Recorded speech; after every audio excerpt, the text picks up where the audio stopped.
Hello, everyone, and welcome to this podcast on mental health awareness. So, this is our session plan for today.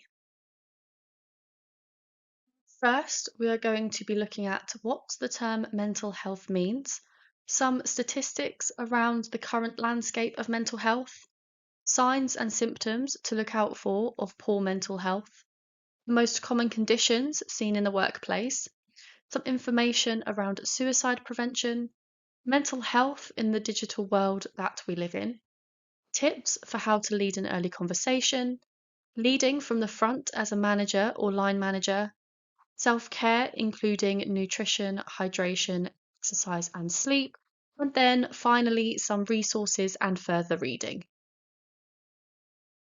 So, what is mental health? What does that term actually mean? The World Health Organization defines mental health as a stage of mental well-being that enables people to cope with the stresses of life. And there are many other definitions for this term. It's mostly about finding the one that resonates the most with you. Mental health is just as important as physical health, and I think this is something that sometimes can be overlooked. Having poor mental health can go on to affect your physical ability to do activities such as working, studying, or even just the basics of self-care. It's also down to us to break any stigma and misconceptions around mental health. And one of the main ones is that people have a choice on whether they feel low or not. And this just isn't the case. Mental health is uncontrollable and not something that person chooses to have. But there are definitely many methods that we can use to help prevent mental ill health and improve our resilience. Mental Health UK use a really nice analogy, and they describe mental health as having an internal weather system in our minds. There are days where that internal weather is sunny and bright, and you feel happy and motivated to get up and do things. And then there are other days where that internal weather is raining and cold. And these are the days that you feel down or low and that you don't want to leave the house. And sometimes it can be helpful to use these analogies to regulate your emotions and explain what you're feeling. This is a nice visual representation of mental health and the different stages we can all be in. You have the section that we all strive for, which is having good mental well-being and not having a diagnosis of a mental health condition. Then, moving around, you have those who still have very good mental well-being but do have a diagnosis of a condition. And this is because they've got the right support systems in place and the right coping mechanisms to manage their mental health effectively. On the other side of this spectrum, you have someone with poor mental well-being and a diagnosis. And these are generally those people who haven't quite been able to find the techniques that work for them. They might have been to the GP and got medication, but maybe it's just not the right type, or they haven't found a counsellor that fits with their personality and needs yet. There are many different reasons why this could be, but taking the first step to getting a diagnosis is really important. Finally, there are those who have poor mental well-being and no diagnosis. And these are the people we need to be most mindful of because they may not even have accepted internally that they need help or that something isn't quite right. And that makes them much more susceptible to those unhelpful coping strategies. Next are some statistics and information around where we are at in the UK in terms of mental health. So, there was a report released by CIPD in 2023, which showed there was an increase in sickness absence days from 5.8 days per employee per year in 2019 to 7.8 days on average per employee per year in 2023. And this is quite a significant rise. Mental ill health is the top cause of long-term absence at work, with musculoskeletal issues second. Positively, there has been a slight increase in the percentage of organisations that have standalone wellbeing strategies, which has risen from 50% in 2021 to 53% in 2023. And we're definitely seeing more work and interest from companies around further training and resources in this area. 43% of people said that lack of line manager skills and confidence to support well-being is a key challenge. So that highlights the need of organizations to continue to invest in different methods of training for their managers and staff so that they feel able to open these conversations. And finally, mental health is still the most common focus of health and well-being activity. Moving on to looking at some of the signs and symptoms of mental ill health that we should be looking for in others, and we break them down into 4 different categories: physical, behavioral, emotional, and cognitive. And there are over 100 different signs and symptoms, so plenty more than what we are able to include in the next few slides.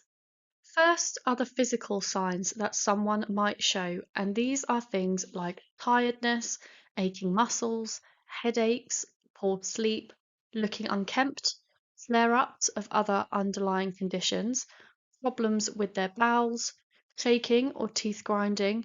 We particularly draw attention to breathlessness, chest pain, and rapid heart rate, as these are all signs of a panic attack, but also of a heart attack.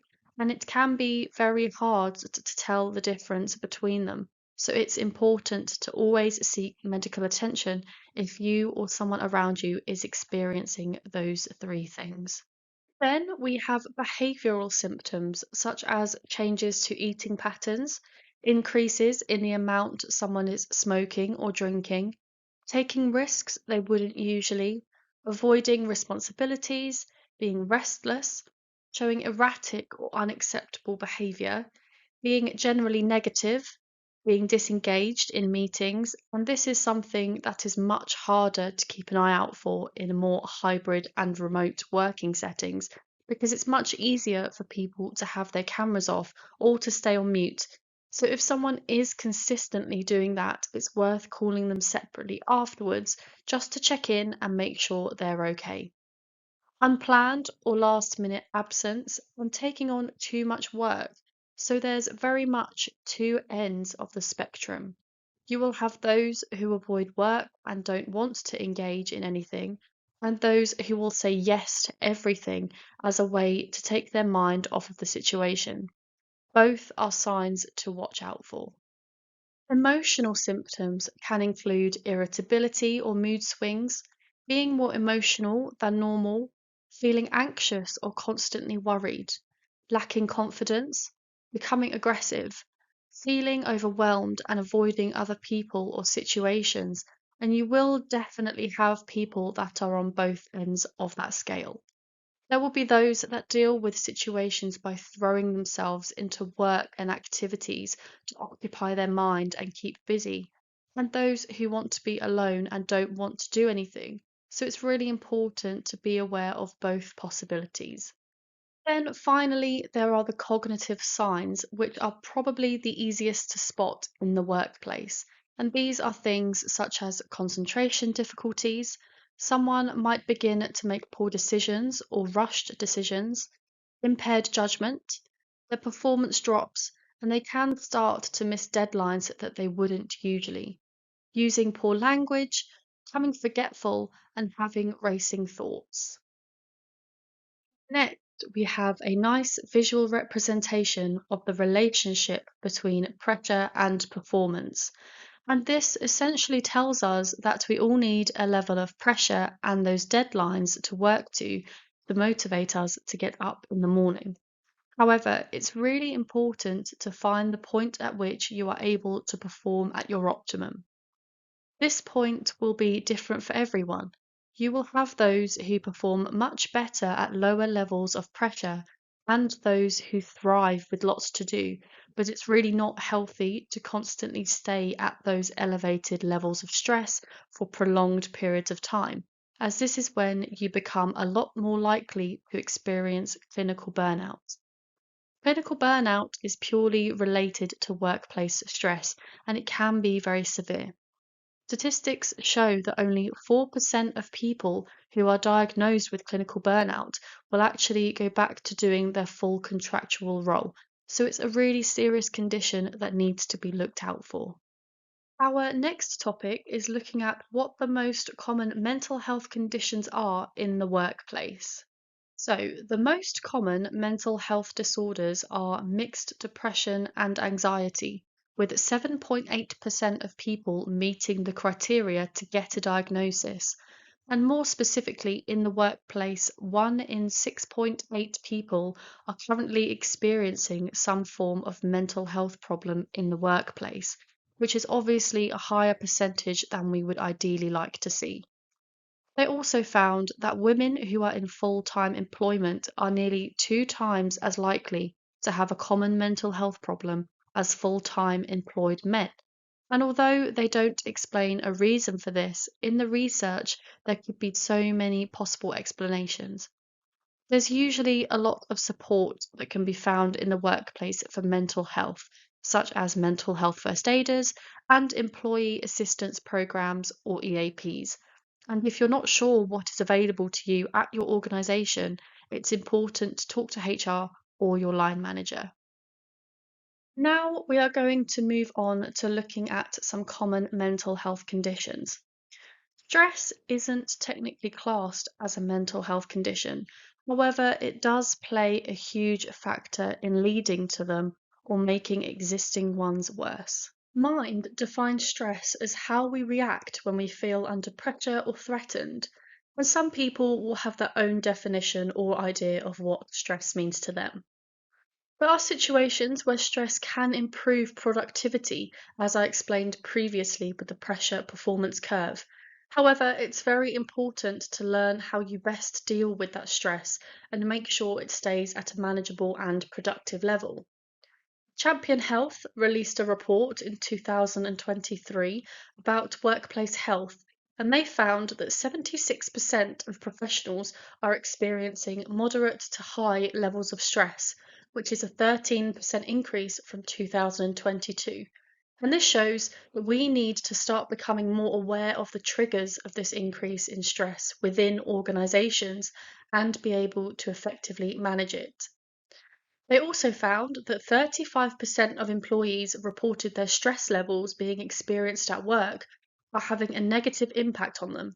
And this is, again, something that organizations need to be more aware of. There are 2 different levels to stress. The first being acute stress, which is felt very close to the event, either within the first few minutes or hours, and can last for a short period of time. On the other hand, you have chronic stress, which is more long term. It lasts for a much longer period of time. It can keep returning, and a large reason for this is constant amounts of high or recurring pressure, which isn't being managed effectively. Moving on to depression, and this is one of the most common mental health conditions.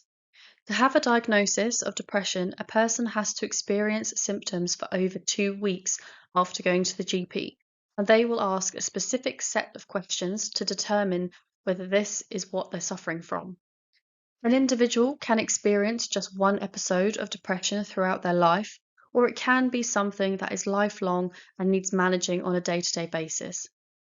There also doesn't have to be a specific cause for depression, but it can be triggered by significant life events such as bereavement. Some of the most common signs of depression are persistent low moods, lack of energy, having poor concentration, memory issues, and in severe cases, suicidal thoughts. It's important to note that if you are concerned that someone you know is having suicidal thoughts, try and get them support straight away. Ask if you can call for a trusted friend to come to you, if you can call an ambulance to get help, or call their crisis number. And most importantly, it's okay to be upfront and ask someone if they're experiencing suicidal thoughts, because it won't send them further into that headspace, but it could allow you to get them the crisis help that they need much sooner. The most common treatments for depression are talking therapy and medication, and this could be one or a combination of both, but it can take time to find the right method for every individual.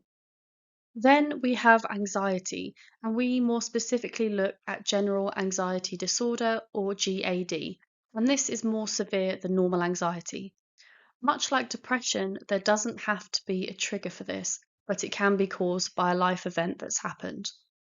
Getting a diagnosis for anxiety is a much longer process than for depression, as a person has to have symptoms for a minimum of 6 months, and some of the signs and symptoms can include panic attacks, constant tiredness, shortness of breath, a racing mind, and muscle aches.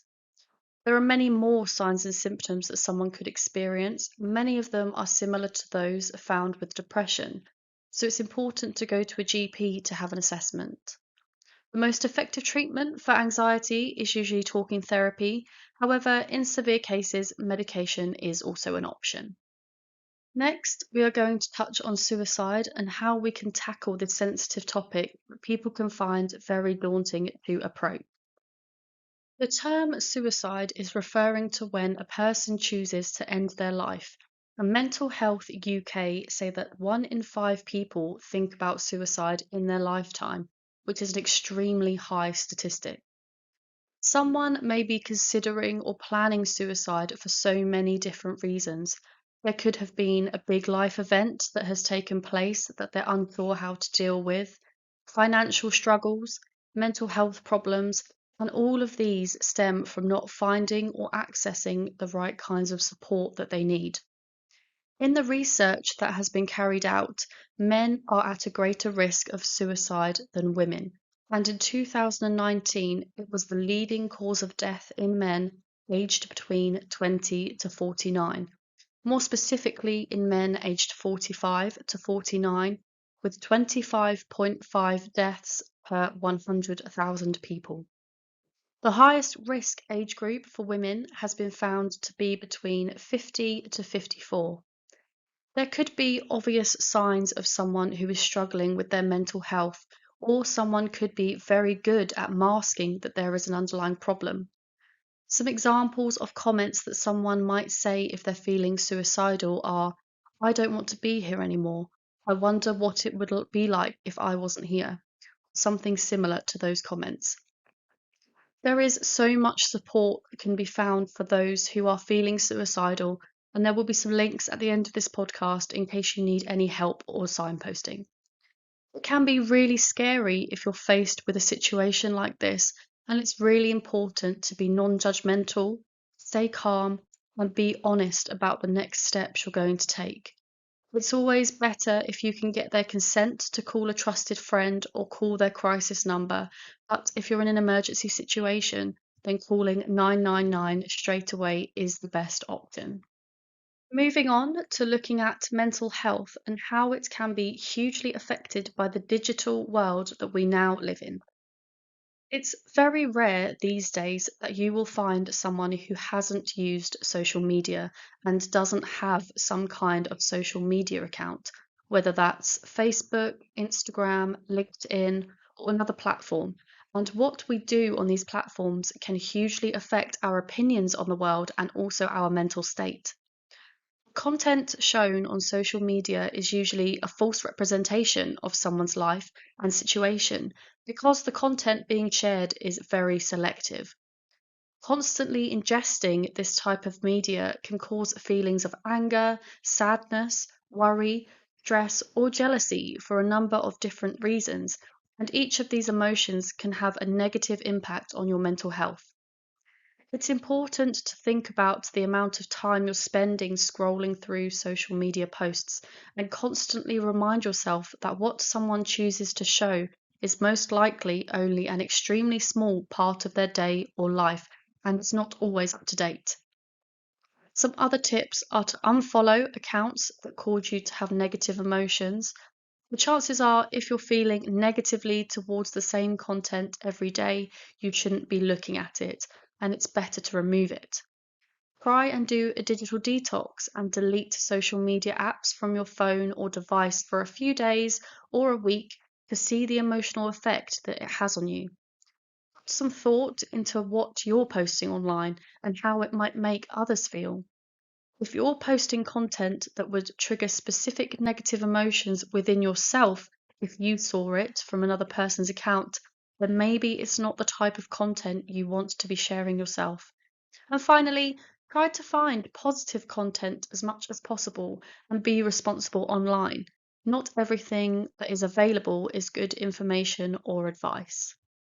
Next are some tips on how you can lead an early conversation around mental health or generally difficult topics in the workplace. For team leaders and managers, it's important to lead by example when having to have those difficult conversations that are sometimes necessary. Time and location are two of the most important factors to consider. It's always better to block out more time than you think you will need, as you never know what will come from the conversation or how someone will react, and always choose a private location where others can't see or hear what is going on, as more confidential or personal topics might be discussed. It's also important to consider whether an office is the most constructive location for the conversation.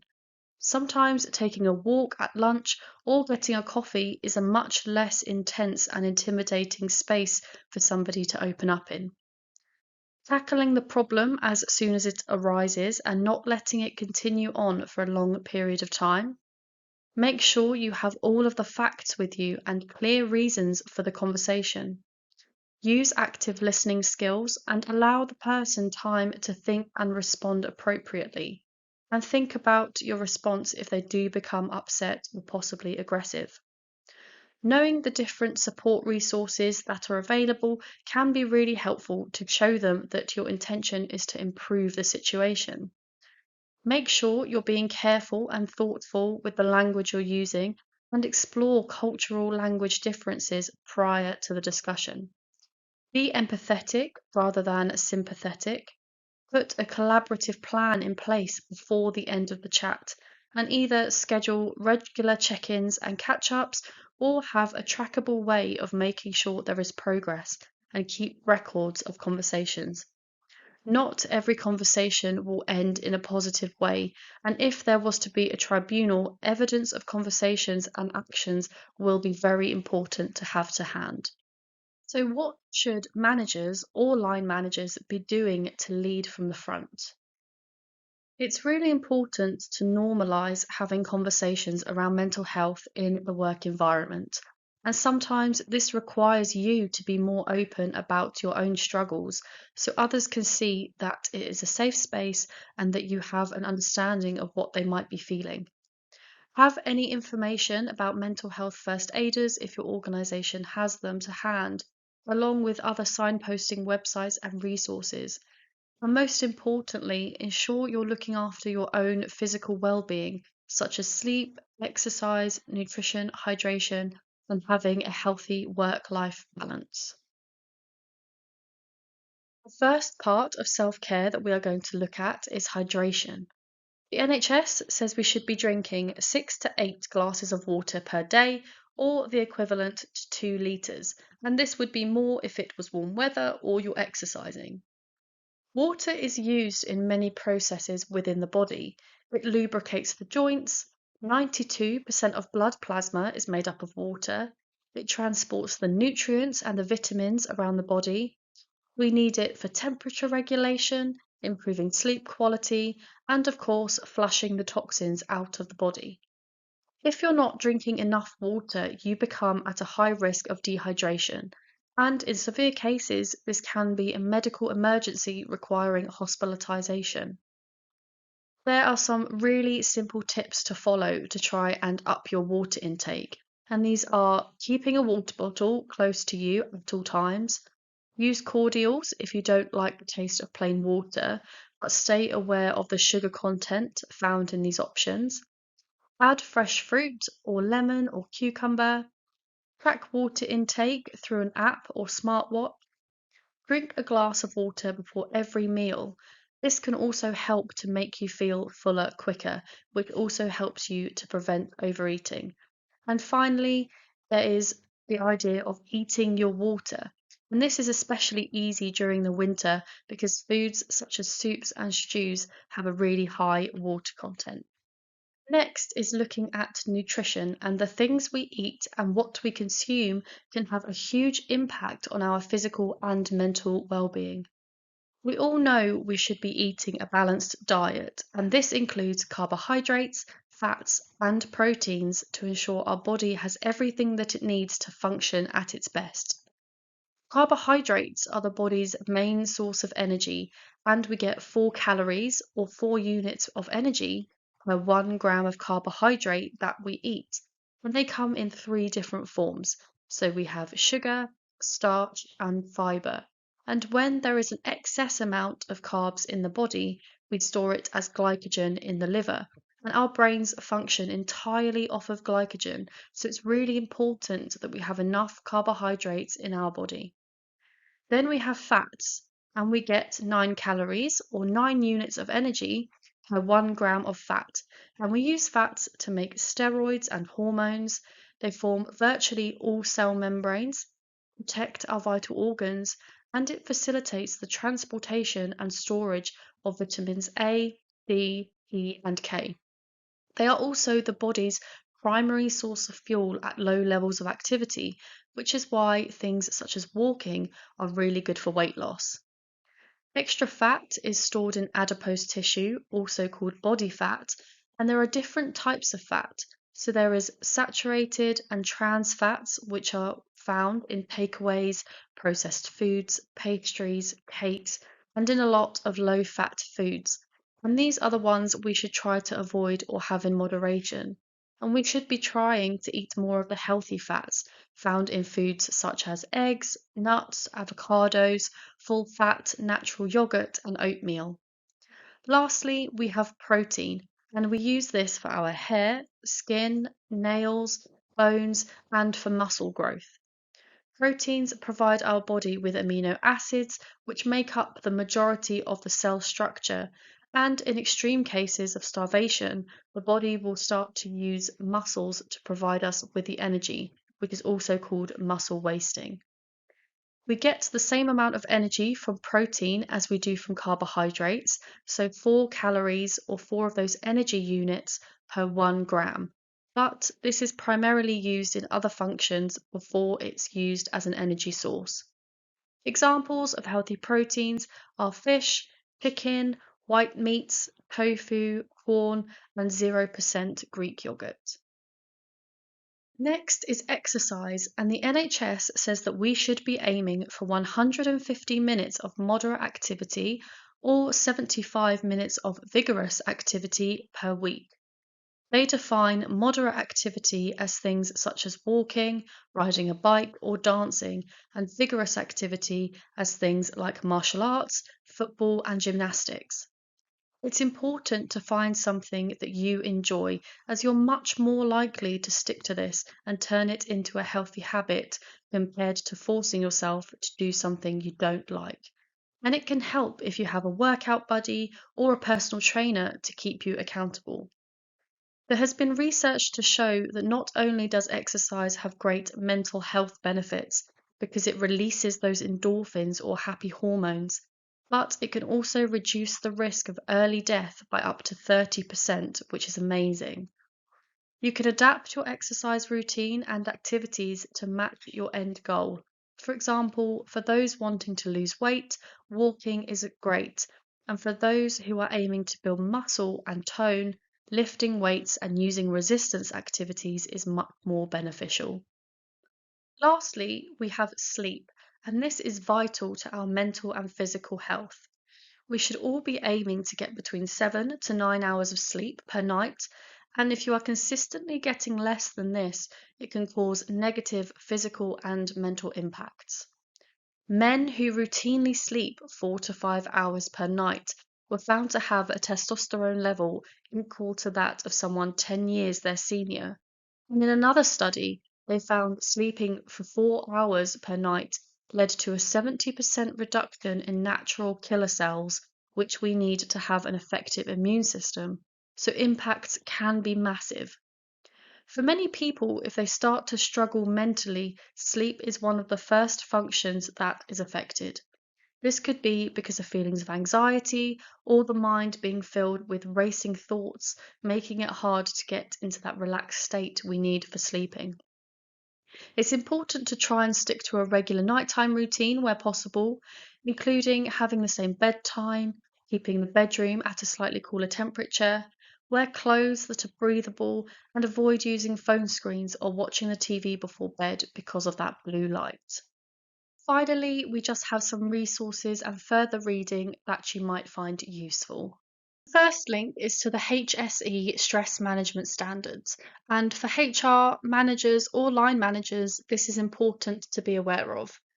Next is a resource from Mental Health at Work, a link to the Mental Health First Aid England website, more specifically to a resource for line managers, a workplace toolkit from Business in the Community, some information and articles from Mind Tools and the Mental Health Foundation, and then moving on to a few places you can signpost people to in times of crisis or for more one-to-one advice. First is a link to Calm or Campaign Against Living Miserably, and they help anyone struggling with suicidal thoughts and supporting family and friends after suicide. Shout is a free 24/7 anonymous and confidential chat-based service for anyone who doesn't want to talk on the phone or doesn't feel comfortable with the idea of people knowing who they are, but would still really like to reach out for that support. Mind is great for all kinds of information and further advice on mental health. The NHS website can give you more local support specific to your area and more stress guidance on the Mental Health at Work website. So, we have come to the end of this podcast. I hope you found it useful and informative. There are many more topics that can be found on our subscription site if you're interested in a particular subject. Thank you for listening, and I hope you have a great rest of your day.